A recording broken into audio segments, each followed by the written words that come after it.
What's going on, y'all? It's your boy SoDivine. I am back finally with some more content. I know y'all was like, dang, this boy haven't posted in like a month. Give me a break. I changed my major one day before the semester started. So I had so much stuff to change around, classes to apply for, figure out what my next major going to be. But I'm back. I'm organized. So I hope y'all ready for this content, baby. So today we're going to be talking about, here's my idea for a Marvel video game. Marvel Unite. I put a little bit of time into this, so I hope y'all enjoy it. A little bit of creative thought. So let's just get to this right now. With Marvel having so many cool games coming out in the future, with Iron Man, Black Panther, the whole entire Insomniac, Spider-Man, Wolverine universe they got going on over there, I wanted my own spin on things, or how I would make a cool Marvel game. I came up with Marvel Unites because imagine if the heroes unite and the villains unite, and they just fight each other. It's simple as that. An amazing concept. Similar to Overwatch. Mixed with a little bit of Destiny. It's third person and it's a AAA game. That sounds like a lot, don't it? It's okay. I'm going to break it down really well. First things first, we got to talk about how many characters is actually going to be playable in this game. I'm thinking about between 10 playable characters at launch and 12 playable characters at launch. 5 heroes, 5 villains, 6 heroes, 6 villains. Every hero is going to have their counterpart. So for every Spider-Man, there will be a Venom.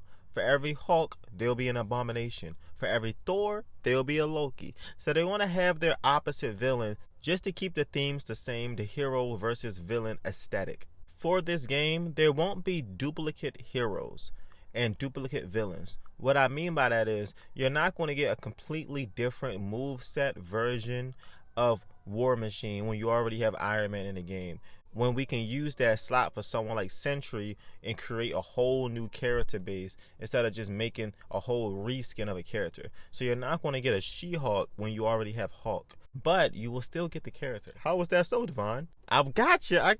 Just pay attention. I got you. Pretty much like how Marvel Spider-Man 2 took the Venom symbiote. Still, it has a completely different animation compared to all the other suits, but it still plays exactly the same as Spider-Man do. Same buttons, same everything else, but completely different animation. All you do is just go to the closet and swap suits. That's exactly how it's going to work. It's going to work just like skins. So when you're playing as Hulk, if you want to change your Hulk skin, you could change your Hulk skin to a She-Hulk skin. It's going to have completely different animations, but all your perks, all your abilities is going to stay exactly the same. So the benefit is you get to play as She-Hulk with completely different animations, but you keep the same stats as you already do as Hulk. Cool, right? Everybody wins. You ain't wasting the character slot making a brand new character with all these crazy new abilities when the character is already so similar to somebody else in the game. So I already thought that out. Next, we're going to move on to maps. Okay, so the maps is what I'm extremely excited to talk about. We can have Latveria, you can have New York, you can have the Savage Lands, you can have the Space Cosmos with Galactus in the background. It can be the most crazy, most amazing maps ever, all across the Marvel Universe. But let's just keep it for the basics for this video. New York City. What is the grand scale map going to look like? The main feature of this game, which haven't been done so far in any other Marvel game that I can think of in this generation, Xbox One, PS4, PS5, PS3, I think as well. It hasn't been done in a while. Destructibility. That's the key feature of this game, which is really cool. You can destroy stuff. If you're playing as Hulk, you can destroy a building. And I'm not just talking about one punch and a whole building fall. No, I'm talking about how, like in the Avengers movie, when Hulk punched the wall, he go through the wall. You can see the insides of the wall. He runs through the building, and you can stop in the building if you want to. There's just fight in the building. That's how it's going to work. It's like full destructibility. I want these maps to be handcrafted, so every single building has its interior, and you can fight in that interior. If you are Hawkeye, if you want to escape a Thor blast, you can jump through a window and run through that building, and Thor's blast is destroying the stuff around you as you're running through, similar to the scene in Avengers when Hulk is chasing Black Widow. Imagine playing that scene, Hulk chasing Black Widow. That's so cool, right? And so you don't have to worry about so many support items when you can jump in a building and hide and run and Hawk is chasing you. It's so much fun. I want the maps to be 3 times bigger than Overwatch maps, or similar to like the Monster Hunter world size maps or the Destiny size world maps. Pretty much, I want a big map where you can fly around as Iron Man and get that grand scale of things. I want you to fly around and swing around as Spider-Man and get that same grand scale. When you jump as Hulk, I want you to be able to jump across the map and still feel like I just did something. When I played that Marvel Avengers game and I jumped as Hulk, I felt like, bro, I'm Hulk. Why can't I fly across this map?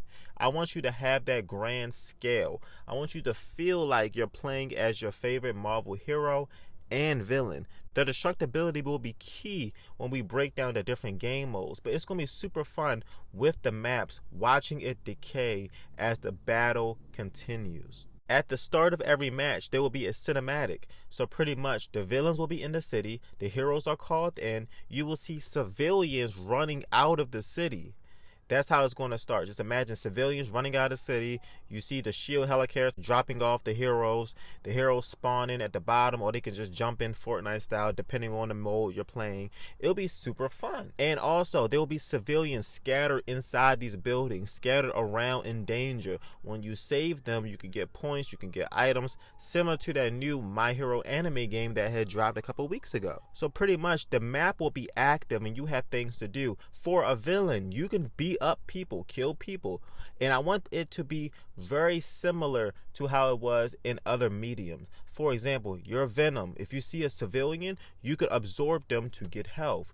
If you're Loki, you can use your Cypher to mind control a civilian to do some attacks or something like that. If you're Zemo, you can use the civilian and give them a Hydra uniform and they become a minion. Pretty much it'll be something cool like that. Or you could just kill the civilian and get points as well. I want it to be fun. I want you to feel like you are those characters. I don't want you just to be running around in skins like this Fortnite. No, you're going to play as and be those characters, and they will do things as they would any other time. So the maps is going to be gigantic. Destructibility is going to be so cool. Running through buildings, dodging attacks in and out of buildings, just fighting in these and around and destroying these buildings is going to be so much fun. Traversal is key. So like Hawkeye, for an example, he will have his bike from the comics. Black Widow will have a bike that flies around similar to like the shield little bikes they used to give the agents. Spider-Man, obviously, he'll be swinging. Traversal is going to be key. But don't get me wrong, if you are a Hawkeye, you're still going to be good. Your vehicle can be destroyed, but you will have a grappling hook, like a grappling hook arrow. I think Black Widow would just simply have a grappling hook. So you'll be able to get around very well, but you won't be able to get around as fast as the traversal characters. But the traversal characters will have a cooldown on their abilities of flight and swinging around, just so they don't be super OP. So for example, a Hawkeye, his traversal arrow may have a cooldown of 5 seconds, but Iron Man cooldown of flight may be 20 seconds. So there's a big difference, even though 20 seconds and 5 seconds will happen very fast, but in a game mode that really matters. And it'll be really cool just how the traversal aspects will work. I'm not sure if I mentioned this or not, but the visual aesthetic for this game is like Marvel Spider-Man 2. It's not going to be cartoony like Fortnite. It's not going to be cartoon-ish like Overwatch. No, it's going to have a real visual look like Marvel Spider-Man 2. Like it's like a real world, look like real New York. That's how I want this maps to look. It won't be connected to the MCU at all. This will be its own universe with its own timeline doing its own thing. The destructibility of jumping in and out of these windows, these buildings, jumping out, doing attacks, destroying buildings. If I'm fighting Abomination and I'm Hulk and we just having a grand battle on a corner of a map, that would be so cool. Just imagine playing as Hulk fighting Abomination in Marvel Spider-Man 2 and you're controlling. And you're fighting another person who's controlling Abomination. Cool. It'll be like a Marvel's nerd dream. Oh, baby. Let's get into the game modes. Imagine hero versus villains. 5v5, 4v4, 6v6, 2v2. And even you can have a small map and do 1v1 fights. with quick time events. So if you're playing as Iron Man and you're going against Ironmonger, y'all both do your ultimates at the same exact time. It brings in a quick time event, and whoever wins, wins. Just what I'm saying, it will be really cool. Similar to how a lot of the Dragon Ball Z games used to be as well. So it's going to have a 1v1 element as well. Similar to also how Battlefront is. The Jedi battles, they will have a clash, and that's exactly how it will be. Like I said, it will be a bunch of different type of game modes. You could do free for all, where you could be heroes versus heroes, villains versus villains. Capture the flag. The Capture the Flag is one of those game modes where I thought would be very interesting, because instead of doing the flag, it will be Infinity Stones. So you got to get the Infinity Stones to the bases, right? Villain's base could be some Zemo Hydra factory in New York. Pretty much on one side of the map is that, and on the other side of the map is the Avengers Mansion or Tower or a shield helicarrier, whatever. And you have to get those flags, quote unquote, across the map into the bases. We all know the game mode. So when you're carrying the Infinity Stone, it's active. So with the Space Stone, you can teleport faster across the map. When you're using the Time Stone, whoever is winning, it reverses. So you may not want to pick up the Time Stone right then and right there because your team is winning. But also the Reality Stone. When you pick up the Reality Stone, the map starts to change. The NPCs may start to fight you, or it may start to help you, but you never know because it's always going to be random. Or you could be using the Reality Stone in the map that you're running across, messing up, and you can't even really move like that. You start dying or something like that. It'll be random. That's the key. The Reality Stone will be random. The Power Stone, if you get the Power Stone, try to take the Power Stone to your base, great. You're going to be super amped up, and you're going to get all your ultimate abilities. Whoever had the Power Stone is going to be killing it. All these Infinity Stones is going to be dropping one by one after each person take them to the base. And it's going to be randomly generated, so you don't know when you play Capture the Flag which stone will be first. I also thought of a mode similar to For Honor, where you have NPCs on both sides of the team, and it makes the map so alive. I call it War. So pretty much, and hopefully that's not the name of it from For Honor, I doubt it, but you take the two teams of villains where they will have Hydra agents or AIM agents or hand ninjas on their side, and then heroes will have cops, shield agents. Damage control can be in the background helping the buildings as well. That's a whole nother thing that'll be cool that you will see in the background. So pretty much you will have NPCs fighting wars on the ground. As I'm flying around as Iron Man, I see shield agents on the ground fighting Hydra agents. I see a Hydra agent that's about to kill a civilian. I can swoop in, get the points, save the civilian. If I'm a villain playing as Venom, I see a shield agent that's about to save somebody. I can kill them both, get the points.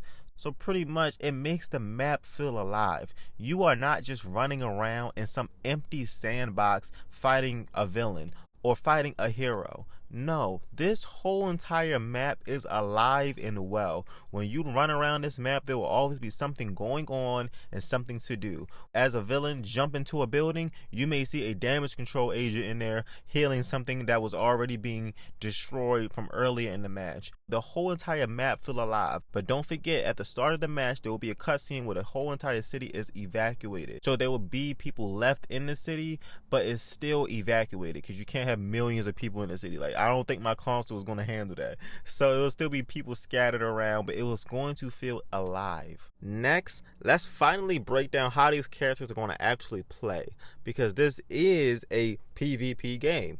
So there won't be specific roles like Overwatch. There won't be a defensive, offensive, or support or tank type of characters. Every character is going to be balanced with the ability to do whatever role you want them to be. What I mean by that is a skill tree.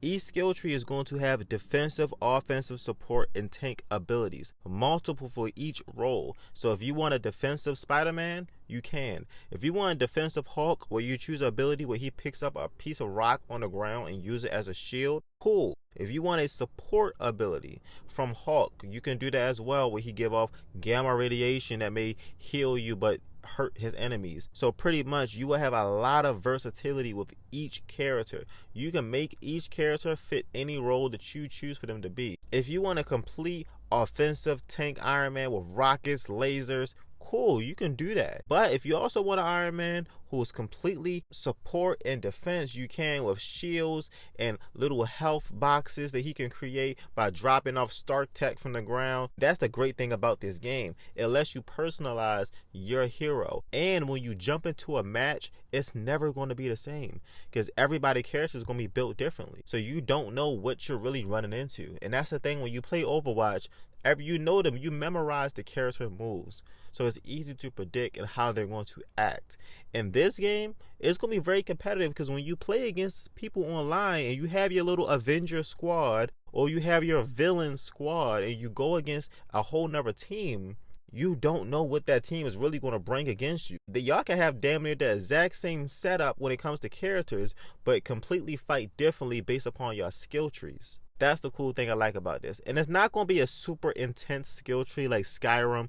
No, it's going to be simple. You're going to see defensive, offensive, support, and tank abilities. You just select the ones you want to use once you unlock them. I hope y'all enjoyed today's video, and look y'all, I really been brainstorming on this. So if y'all want me to make this a series, let me know. Comment below, and what more do y'all want to see from this game, or if y'all want to see more. I have a PvE mode I was thinking about. That's like a whole complete different section of the game. That's when at the start of the video when I mentioned Destiny, that's how that comes into play. So the game will be PvP and PvE, but I'll touch upon that in another video. I want to make this a series. I want to build upon this game as much as possible with the help of y'all in the community, and you never know, we can actually make this a thing. Fan-made games are made all the time, so I just wanted to throw this idea out there and see how y'all like it, build upon it. Even if it just becomes a fanfic online that only my community knows about, I'm cool with that as well. So just let me know more ideas for the game. If y'all hate the game, if y'all think it's trash, y'all think it's terrible,